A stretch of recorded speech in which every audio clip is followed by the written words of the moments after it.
Bonjour. Здравствуйте. Hola. Konnichiwa. Xin chào.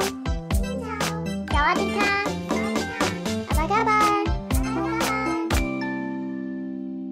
Bonjour et bienvenue en compagnie du service français de Radio Taïwan International pour le premier courrier du mois de juillet, animé par Valentin Floquet et François-Xavier Boulet. Alors, c'est un premier courrier d'un premier mois et en plus d'un nouveau semestre. Donc, on a beaucoup de nouvelles questions ou nouvelles choses à annoncer, n'est-ce pas ? Tout à fait. Alors, on peut peut-être commencer par la question mensuelle, pardon. Je vais y Oui, arriver.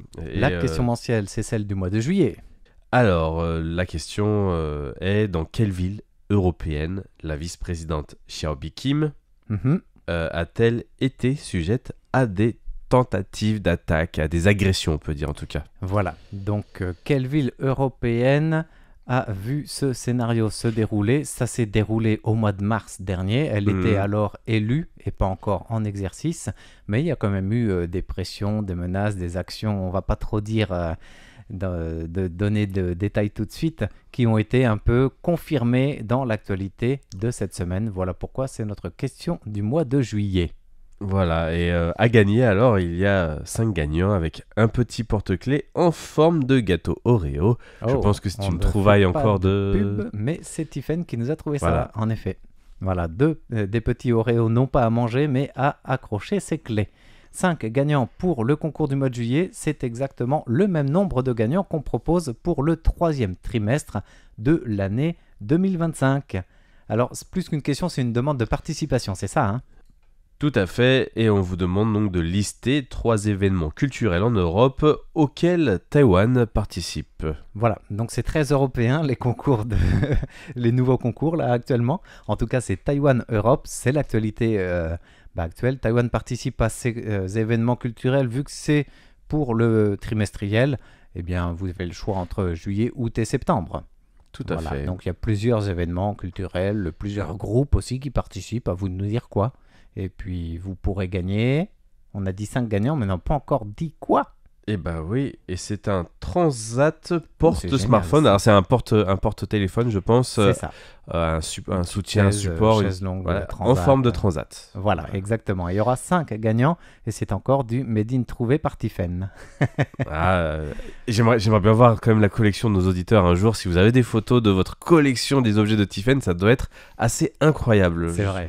En tout cas, on remercie ici à sa juste mesure Tiffen et sa générosité pour trouver et dégoter ces petits cadeaux à chaque fois pour alimenter les concours du service français de RTI.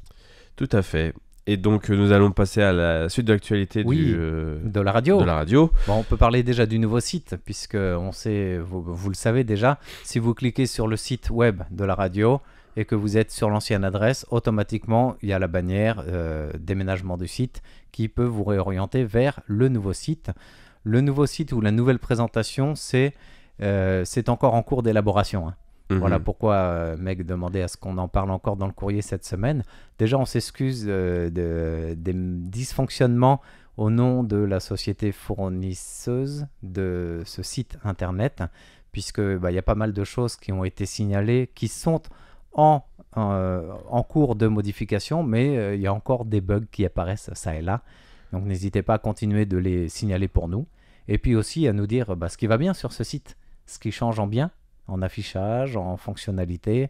Vous avez déjà été plusieurs à rebondir sur ce site, cette présentation, donc n'hésitez pas à continuer. Et voilà, et d'ailleurs en lien avec ça, j'aimerais vous demander un petit peu, est-ce que cela vous tenterait, vous nous l'enverrez peut-être par mail ou en réponse comme vous voulez, même en message privé sur Facebook, est-ce que cela vous dirait de faire un live où on vous explique un petit peu les changements, le fonctionnement du site, où on répond un peu à vos questions en direct. Donc je pense qu'on peut vous demander déjà si vous seriez intéressé, s'il y aurait du monde, et peut-être qu'on organiserait ça peut-être un jour dans la semaine en soirée pour nous, pour que vous puissiez en profiter du mieux possible. Alors sinon, en grande annonce, vous avez été très très nombreux de plusieurs pays différents à travers la planète, et c'est la magie des ondes courtes, à répondre et à écouter surtout la diffusion test de la semaine dernière, diffusion test de direct de Pitanchoe pour la saison 2025, ce qui nous a permis de finaliser avec le service allemand, bien sûr, les 2 fréquences qui sont retenues pour la diffusion de programmes en langue française directement de Pitanchoe. Ce sera tous les week-ends du mois d'août. En juillet, ça commence pour le service allemand. Samedi, dimanche. Tout à fait. Donc tous les vendredis soirs, samedi soir, dimanche soir du mois d'août, ce sera sur 2 fréquences qui sont lesquelles qui ont été retenues. Alors, la fréquence 15 145 kHz avec une orientation à 325 degrés. Oui, et ça de c'est 17h à 17h30 temps universel. Voilà, donc la fréquence, on répète, 15 145 kHz pour 17h temps universel pendant 30 minutes, suivi de 30 autres minutes sur la fréquence 11 995 kHz. Et toujours donc 17h30 à 18h en temps universel. Et l'orientation, c'est aussi 325 degrés pour cette fréquence 11 995 kHz. Alors merci pour les très nombreux retours qu'on a eus. 11 995 kHz pour le service allemand comme pour le service français. Ça a été un sympa quasiment de 5 sur 5 tout le temps et tout azimut. Donc ça a été la meilleure réponse.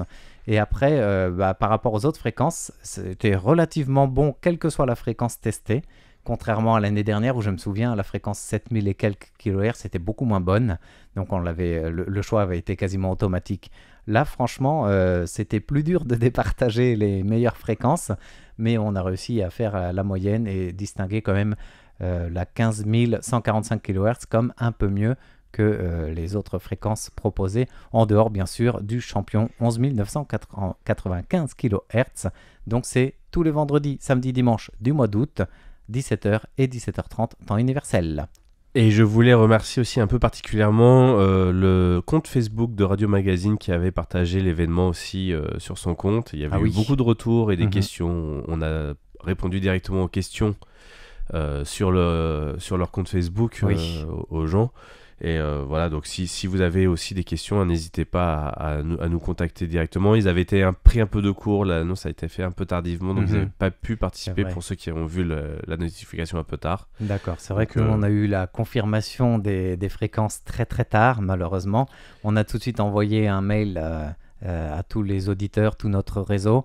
Merci en effet à Radio Magazine, donc c'est animé par Michel Frémy depuis la Belgique.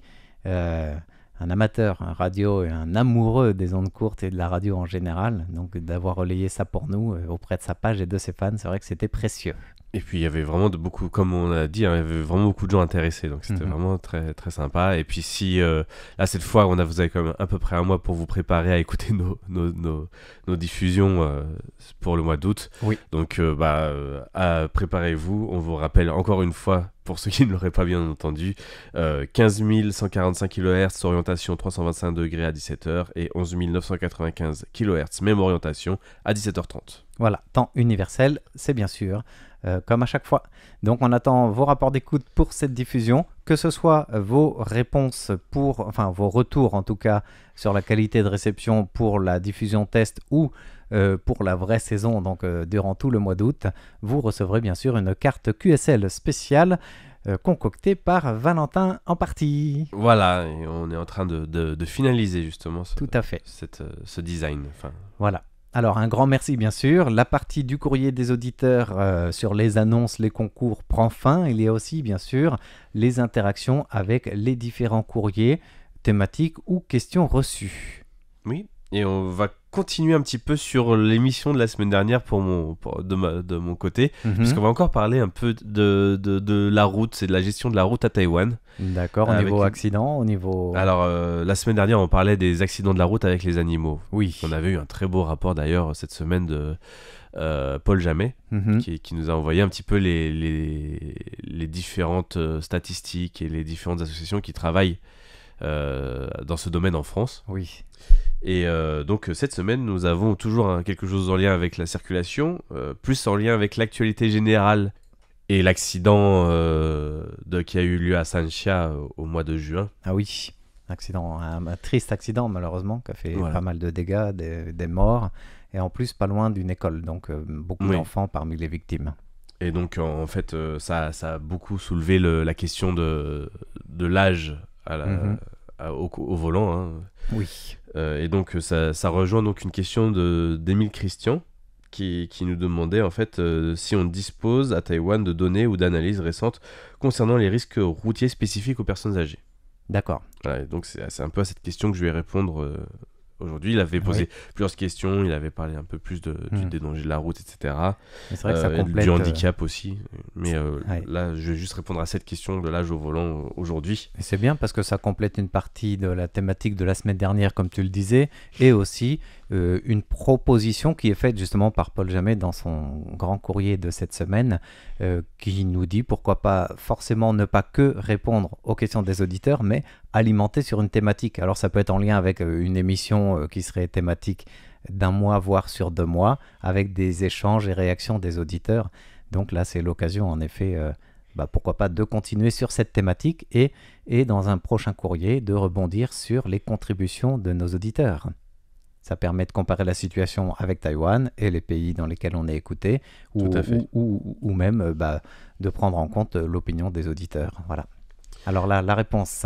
La réponse. Alors, pour comprendre la tendance des accidents de la route impliquant des conducteurs âgés ces dernières années, j'ai trouvé un article analysant les données sur les accidents de la route avec victimes de 2018 à 2024. Donc c'est quand même une grosse méda de données, quelque chose d'assez complet, qui sont fournis par le Bureau national de la police qui dépend du ministère de l'Intérieur.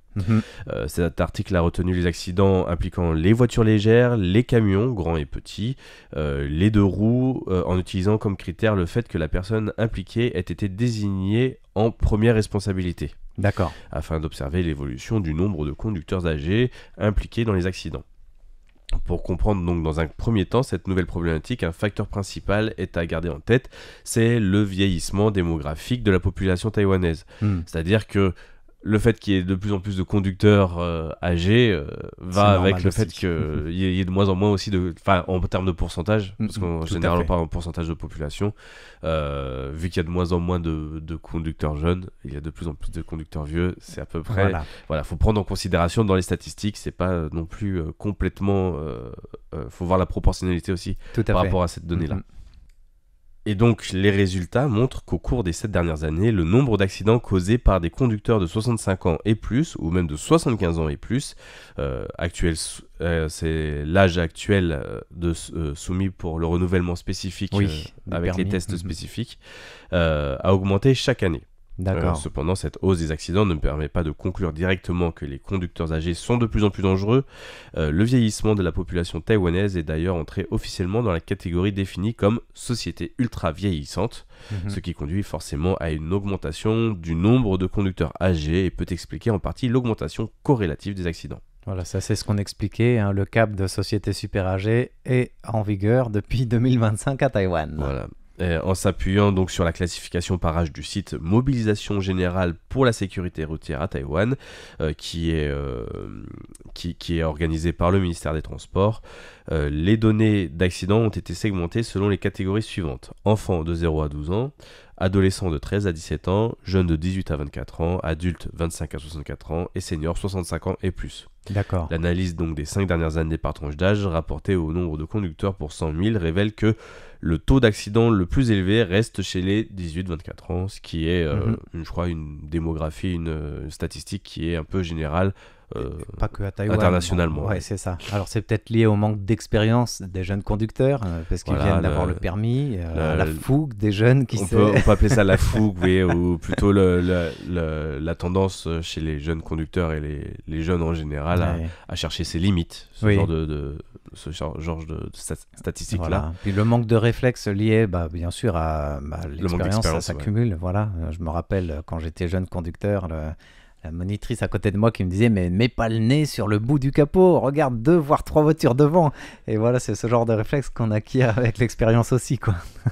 Oui, même si après il y a d'autres facteurs pour les plus âgés qui peuvent venir en compte. Oui, bref. C'est clair.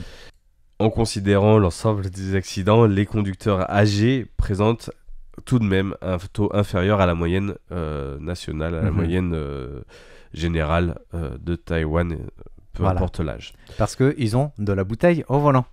Enfin, de la bouteille, on le comprend, de l'expérience. C'était pour le petit jeu de mots. Et il faut savoir donc que le taux moyen d'accident par habitant à Taïwan a quand même continué à augmenter ces dernières années. Oui, ça c'est triste. Il y avait eu une légère baisse il y a quoi, une dizaine d'années, quelque chose comme ça, pour que ça remonte là depuis, c'est pareil, depuis 5 ans. Je crois qu'il y a eu une baisse surtout pendant le Covid, ce qui était un peu lié aussi. Mais je pense que c'était un peu spécifique. Je pensais même avant Covid, mais ouais. Voilà. Et donc par tranche d'âge, les résultats donnent donc les adultes de 25 à 64 ans et seniors ont une légère hausse chaque année. D'accord. Les enfants de 0 à 12 ans et les adolescents sont stables ou en légère diminution. Et les jeunes de 18 à 24 ans, avec le taux le plus élevé, ont connu la plus forte augmentation entre 2018 et 2023. Mais il faut constater que l'année dernière, de 2023-2024, le taux a diminué. D'accord, donc ça c'est plutôt bon. C'est plutôt encourageant. Il y a peut-être plus de prévention et d'éducation faite, même si, vu d'un regard extérieur, là je vais donner mon avis personnel, je trouve que c'est largement pas assez. C'est sûr.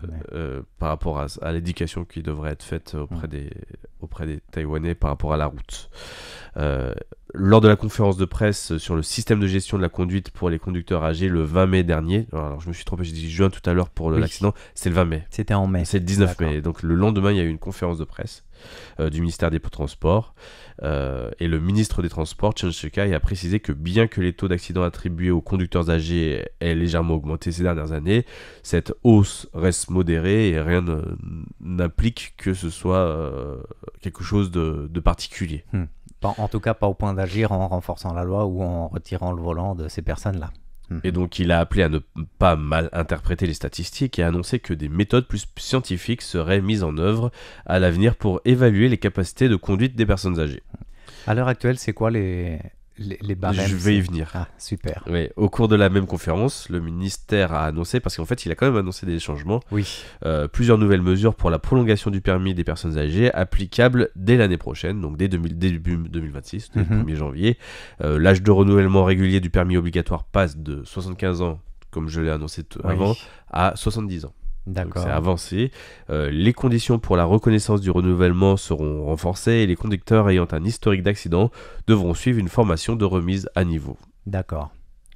Alors depuis 2017, le dispositif actuel de renouvellement pour les conducteurs âgés est en place selon la loi sur la gestion du trafic routier, de la circulation routière, que tout conducteur dont le permis est expiré et âgé de plus de 75 ans encourt une amende de 1800 à 3600 $ taïwanais et une interdiction de conduire. D'accord. Toutefois, les conducteurs déjà âgés de plus de 75 ans avant l'entrée en vigueur de cette loi n'y sont pas soumis, sauf en cas de perte de points ou de suspension de permis. Après, c'est pas très dissuasif, ça fait quoi, 50 à 65 €, 70 € d'amende. C'est ça. Entre 60 et 120 €, quoi. 3600 $ taïwanais. À 3600, pardon. Avec le vieillissement de la population, la proportion de conducteurs âgés continuera à croître. Le ministère des Transports explique que le seuil de 75 ans a été fixé en se basant sur les données passées concernant les blessures et décès d'accidents, ainsi que l'incidence de la démence. L'incidence de la démence. Lors de la conférence du 20, le ministère a précisé que l'abaissement de l'âge de 70 ans s'inspire du Japon qui a fait face plutôt au vieillissement de sa population et qui a mis ces tests en fonction des 70 ans. Donc il se calque sur le Japon, comme beaucoup sur la sécurité routière à Taïwan. C'est vrai. Actuellement, environ 1,826 millions de personnes âgées de plus de 70 ans détiennent encore un permis, un chiffre qui pourrait dépasser 2,72 millions dans 10 ans. Ah oui. C'est presque doublé. C'est ça. Pas encore, mais on va dire au moins 70% d'augmentation. Au Japon, en Corée du Sud ou à Singapour, l'âge de renouvellement obligatoire se situe entre 65 et 70 ans, légèrement en dessous de l'actuel seuil de Taïwanais, qui était donc un petit peu élevé par rapport à la tendance régionale.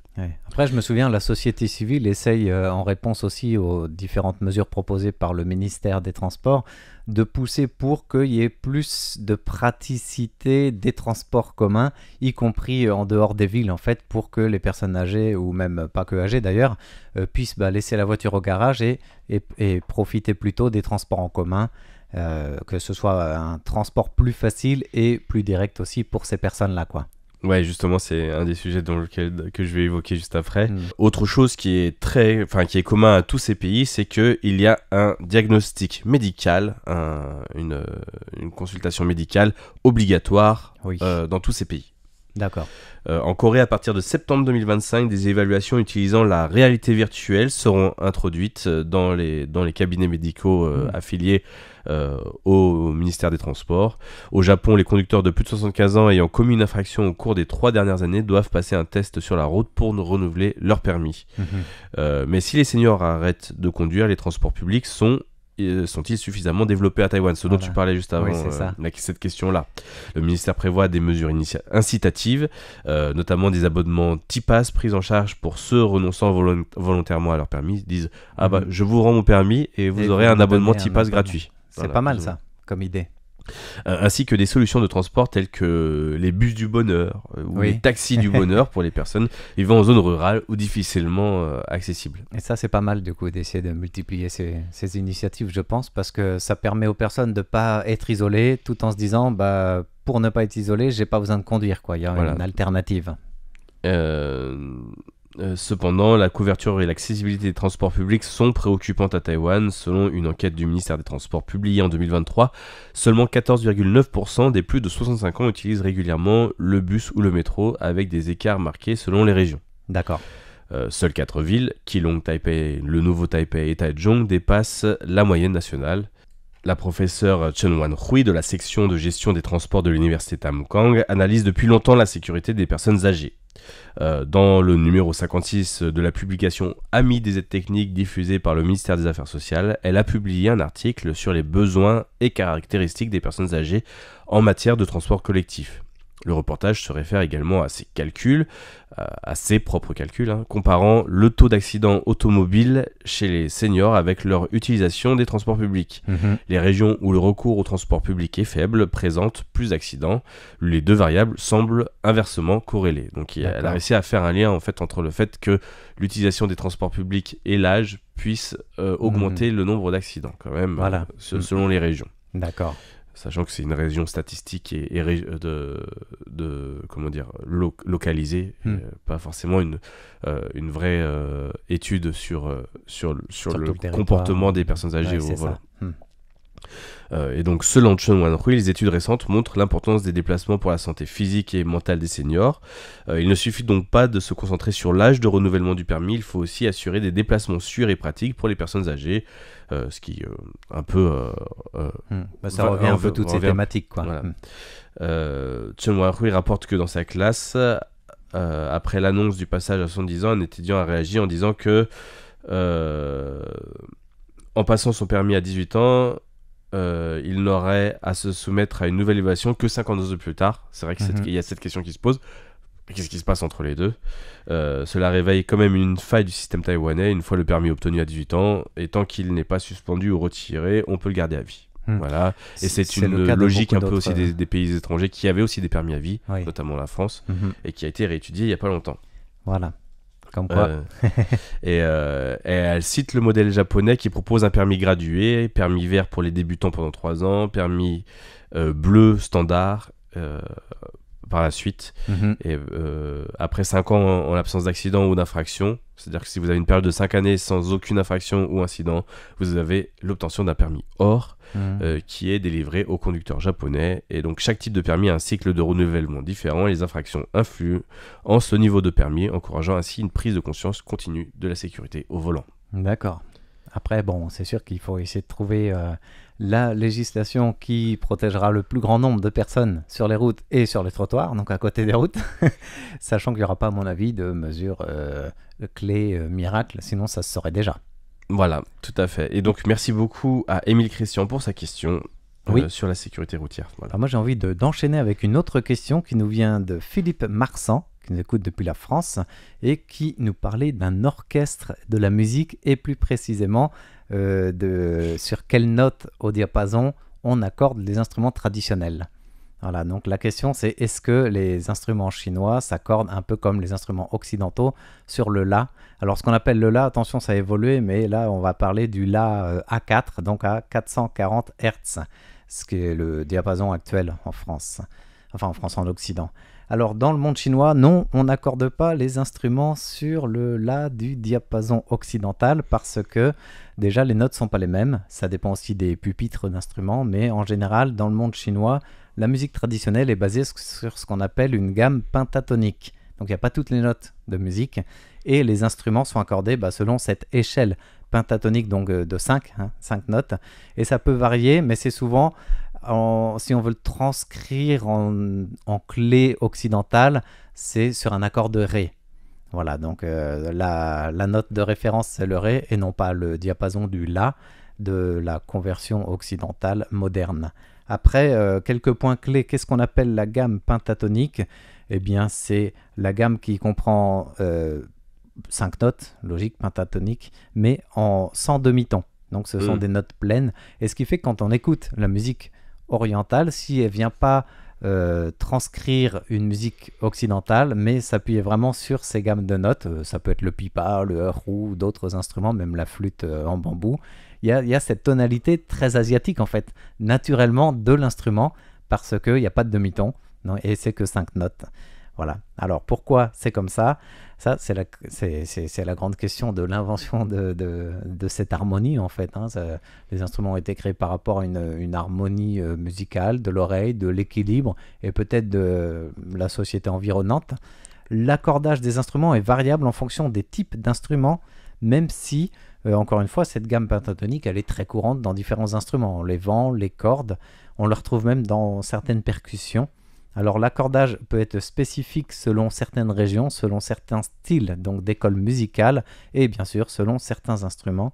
Mais encore une fois, dans le monde chinois, généralement, toute cette spiritualité, cette diva de la musique fait que on va parler plus de l'esprit de la note que de son accordage avec un diapason, un instrument électronique scientifique. Voilà, c'est combien de hertz, quoi. C'est pas combien c'est d'hertz, on fait au feeling. Et dans la philosophie chinoise, ça remonte même avant Confucius, mais jusqu'à aujourd'hui, traditionnellement, on parle d'une note de musique comme d'un être vivant. La note, elle vit, elle est vivante, elle danse, elle joue, et du coup, son accordage est aussi en fonction de la musique jouée. Donc d'un morceau à l'autre, l'instrument peut être réaccordé ou joué un peu autrement, comme si on changeait de clé ou de gamme, tout simplement. Après, aujourd'hui, quand vous parlez d'accorder un instrument, et même dans un orchestre oriental, donc les instruments chinois, il est possible de voir le chef d'orchestre sortir son appareil électronique et accorder tout le monde à partir du La de base, le fameux 440 Hz. Mais ça, c'est plus une référence occidentale qui est introduite après pour plus de praticité, sachant que pour certains instruments comme le kucheng, donc la sitar qui se joue un peu horizontale là, sur table, elle est accordée en l'équivalent, on disait, d'un Ré majeur avec la gamme pentatonique. Ça veut dire quoi ? Que si vous prenez un piano occidental devant vous, en jouant les différentes cordes du kucheng, vous retrouverez l'équivalent de Ré, Mi, Fa dièse, La et Si. Encore une fois, sans demi-ton, et donc ça reste qu'une correspondance pour visualiser la chose, quoi. Ouais. Voilà. Après, les instruments chinois, voilà, les notes sont vivantes. Quand vous avez quelqu'un qui prend son instrument, c'est un peu comme vous avez quelqu'un qui va chanter. Il va pas forcément s'accorder à une note. Il va prendre la clé dans laquelle il est le plus à l'aise pour chanter. Donc il va chanter, fredonner un air. Vous prenez votre instrument chinois, vous faites pareil, avec ou sans partition. Vous fredonnez un air, et après, si vous voulez coucher la partition sur papier, là, vous verrez sur quelle gamme ou quelle note vous êtes, quoi. Mais en général, c'est plutôt cet esprit qui prime. D'accord. Voilà. Intéressant. J'espère que ça répond à la question de Philippe Marsan. En tout cas, c'est sur cette note de fin, sur ce point d'orgue, que s'achève le courrier de cette semaine. Merci de l'avoir suivi, et à bientôt. Au revoir.